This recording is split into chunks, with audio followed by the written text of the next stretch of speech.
na may belt, oh. So, siguro alam niyo na kung tungkol saan itong vlog na to. Ayan, oh. Ano bang gusto nyong malaman? Ayan, ano ba? Ako gusto kong malaman, kailan ka nahilig sa wrestling? Bata pa lang ako eh. Nagsimula kasi hilig ko sa lola ko. Kasi nanonood kami ng wrestling noon. Nanggigigil siya. Bawa, Hulk Hogan, may ginugulpi na. May ganun reaction siya. Oo, so parang dating nakalakihan ko yung yung wrestling. Okay. So, kailan ka nag-start mag-collect? Nag-start ako mag-collect nung minsan pinahiram ako ng, yung dati pa, bata pa ako. Meron na talaga ako. Yung hindi pa ganito, hindi pa na 6-inch, yung maliliit pa lang, yung mga old school. So may mas maliit pa meron, yung mga dati. Kaso nga lang, dahil nga since bata ako hanggang high school, nilalaro ko sila, yung pinag-uusap. Akala lang tatay ko, baliw ako. So ang ginawa, pinamigay niya, lumipat kami yung bahay. So nawala yung unang mga wrestlers. Then, napasok ako sa mga 6 inches. Kala kasi nila mayaman ako, yung bumibili ako ng tigta 3,000 per isa. Pero hindi. Ito yung sekreto niyan. Nagsimula lahat kay Joey Buwan. Shout out. Hi, Joey! Joey ng Adlib. Ayan. Pinahiram niya ako ng 6 na wrestlers niya. Jax pa yun. Ito yung Jax, diba? Yan yung Jax. Yung medyo hindi pa siya realistic talaga. Although kamukha na. So, binigyan niya ako ng 6 na wrestlers kasama yung ring. Pinahiram niya sa akin. Tapos syempre, nabuhay yung hilig ko nun. Naka-display sa kwarto ko, ganito, ganyan. Hanggang sa graduate kami, hindi ko alam ano nangyari, paano hindi niya na nakuha sa akin. So, nasa iyo lang the whole time? Nasa akin the whole time. Andiyan pa yung iba, Ayan, thank you, Joey. Ayan. So, paano sila dumami ng ganyang karami? Ayan, dumami sila ng mga ganyang kadami. One time, nag-work ako sa isang company, non-profit organization. Ayan. So, non-profit? Ayan, nag-work ako sa isang non-profit organization. So, ang nangyayari, malapit kasi yung office na yon sa St. Francis. Tapos ang nangyayari, after work, namamasyal ako sa St. Francis. Tapos may nakikita ako na mga on the loose. Ibig sabihin ng loose. Ano yung loose? Mga walang box. So free sila, ganito lang? Oo, yan. Mas mura pag walang box? Oo, nakakita ako doon ng dalawa. Nakita ko muna hindi pa to, iba. Stone Cold tsaka si Daka. Parang 100. Saan Stone Cold? Ito siya. Stone Cold. Ito rin siya, di ba? Pero hindi ito yung una ko. Si Goldberg yan. Ay, si Goldberg to? Nanguhula. So yun. Ang kilala ko lang kasi guys, si Rey Mysterio. Ayan. Kasi nakamask siya. Saka si John Cena. May nakakalito kasi Stone Cold tsaka si Goldberg. Kasi magkamukha sila, Tapos, nakakita ko nung Dark tsaka Stone Cold, tig 100 lang. Kasi loose. Nung time na yun. So binili ko. Okay. Siyempre, 200, gano'n. Tapos, ang nangyari, nung meron na ako Stone Cold tsaka Dark, dinisplay ko yun sa office ko. Tapos may ilan pa ako mga katrabaho na sinabi, uy, ano yan wrestling yan Meron ako sa bahay doon, ang dami, hindi ko ginagamit. Tapos ayun na. So binigyan ka nila? Binigyan ako ng binigyan. So iba bigay, yung iba yung iba 3, yung iba binibigyan ako 4, yung mga pinaglumaan nila, something ganon. May nagbenta rin sa akin ng 300, tapos sa 10 pieces, ganon. So yung iba bigay, iba bili? Oo, yan. Kaya sila dumami. Paano ba nilalaro yan? Yan, pag-uusapin mo lang. Gagayahin mo sinasabi nila sa sa wrestling. Bawa ito. And that's the bottom line. What Stone Cold said so. Kasi ito naman. You're next. Ito naman. So yung mga language nila, ito kilala ko yan. I am the face that runs the place. You can't see me. Yan. Kaya ko yun. You can't see me. Ayan, gano'n. Tapos yung mga finisher nila, halimbawa, ito Stone Cold, no? So, stunner na si Goldberg. Boom! Stunner. Ito naman, spear. Here comes the spear. Si spear na ngayon. Bam! Gano'n. So gano'n nila, no? Ano ba pinagkaiba niyang Raw, NXT, tsaka SmackDown? Pinagkaiba nila si Raw pula. Hindi, si Raw, sa WWE, Raw, pinapalabas siya ting Monday. So, iba rin yung mga wrestler ng Raw. Okay. Iba yun, iba roster. So, yan yun, yung mga wrestlers sila?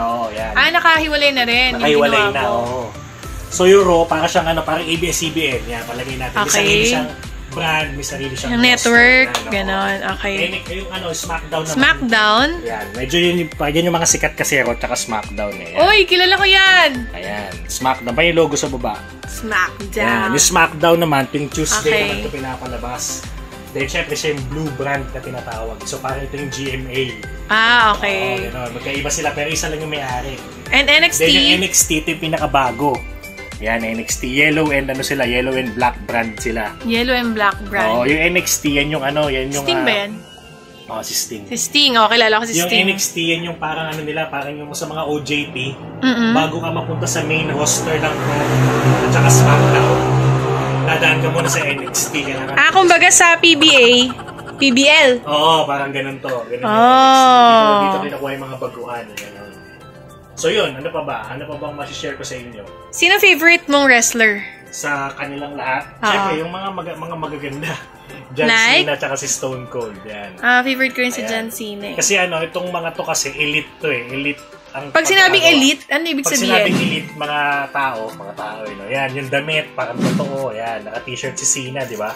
Pwede mo siyang hubaran. Yan, oh my God, huwag mo hubaran. Okay. Ayan, pwede tanggalin yung cap. Pwede realistic, parang kung ano yung nakita mo. Tapos yung papapasin mo sa katawan ng elite, yung pati chan niya nagagalaw, yung articulation niya parang totoo. Pwede siyang sinuntok mo kunwari. Siyempre masasaktan siya, di ba? Tapos yung mga basic. Ano yung basic? Si Undertaker, basic to eh. Wala sa chan. Wala sa chan. So, para lang siyang pan-display. Pero nalalaro pa rin naman siya. Pero limited yung galaw.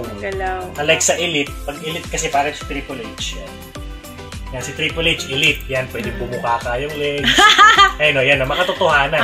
Yung mga galaw nila. So, ito yung mga mahal. Kapag binili mo siya ng brand new, mga 3,000, tapos naka-box pa siya. Pero hindi ko pa nasubukan yan. Puro lang to loose. Yan. Loose. Okay. Tapos trade. Ayun. So, alam niyo na yung basic. Ito yung basic, tsaka Elite. Ayan, yun yung pinagkaiba nila. So, mas maganda yung Elite. Kasi nalalaro mo talaga. Record. Ayan.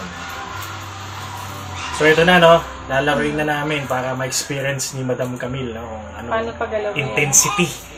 Naglalaro ng action figure. Ayan. So, mga Triple H, The Rock, John Cena sa akin. Ayan, ito na. Paano sila maglaban? Ganito sila maglalaban, parang gustong tukan. Siyempre, mga kamay. Ayan, pang. Pwede ba tatlong magkalaban? Oo, triple threat ang tawag dyan. Sige, ito, nakalagay yung ulo sa ropes. What the fuck? Oh my God! Siyempre, kunwari, announcer ka. For Christ's sakes, Triple H for the pedigree. Kailangan kabisado ko yung mga sinasabi nila. Triple H for the pedigree. Pon! Paano siya sasali? Hindi guluhin mo. Interrupted by John Cena. John Cena for the attitude adjustment. You can't see me. Ayun yung signature mo. Tatalon siya kumari. 1, 2, 3, and the winner is... Yan, dapat champion siya. Ganun lang ang labanan dyan, mga kababayan. Ayan, so halimbawa yung belt. Ayan, yung belt ko. Yun sa mismong file, di ba? Yan. So, anong mga tips mo sa mga gustong mag-start na mag-collect ng wrestling? Kung may budget naman sila, hindi pumunta sila sa mga, lalo sa pinaka-the best talaga dyan, Shopsville sa taas. Sa Green Hills? Oo, kasi doon talaga halos kompleto, bagsakan talaga. Kung may budget naman sila, bilhin nila yung mga naka-box. Magkano yung naka-box? Nasa 2,000 to 3,000. Depende. May mga mas mababa din no, kung hindi naman sila ganun kakilala o luma na. Kasi pag ang kagandahan kasi sa naka-box, pag nagtagal, kasi hindi mo siya binuksan, nandun mint condition ang tawag doon. Mint? Oo, mint. Ibig sabihin hindi siya nabuksan, nandun lang siya. Eventually, pag sa tagal ng panahon, mabibenta mo siya ng mahal. As in, parang magiging collector's item siya. Kung investment, yung habol mo. Pero kung sa entertainment lang naman ang buhay mo, kumuha ka na lang kahit anong gusto mo doon. Ayan. So, paano aalagaan ng wrestlers kapag nakabili na? Ayan. Kung sakaling nga... Binawash ba yan? Oo, syempre kailangan linisan. Pero kung budget ka naman para pag-glass, yun talaga yung pinaka-ideal. Glass mo. Kasi pag naka-glass siya yun, mapapreserve yung kulay. Hindi madadapuan na malikabok. Pero pagkagaya sa akin na parang wala pa siyang glass, naka-display lang dyan, kailangan talaga dyan, sa isang buwan, siguro mga 2 beses mo siya nugasan. Okay. So, winawash winawash talaga sila. Kasi maluluma sila Ayun. Sa next vlog, i-explain mo sa akin yung mga era. Oo, sige. Nang sa ganun, syempre, yung mga kababayan natin, alam lahat naman yan, wrestling fan, pero gusto nila malaman kung aling era. Anong era ba sila belong. Ayan, di ba? Halimbawa, Golden Era, sabihin, Super Tito.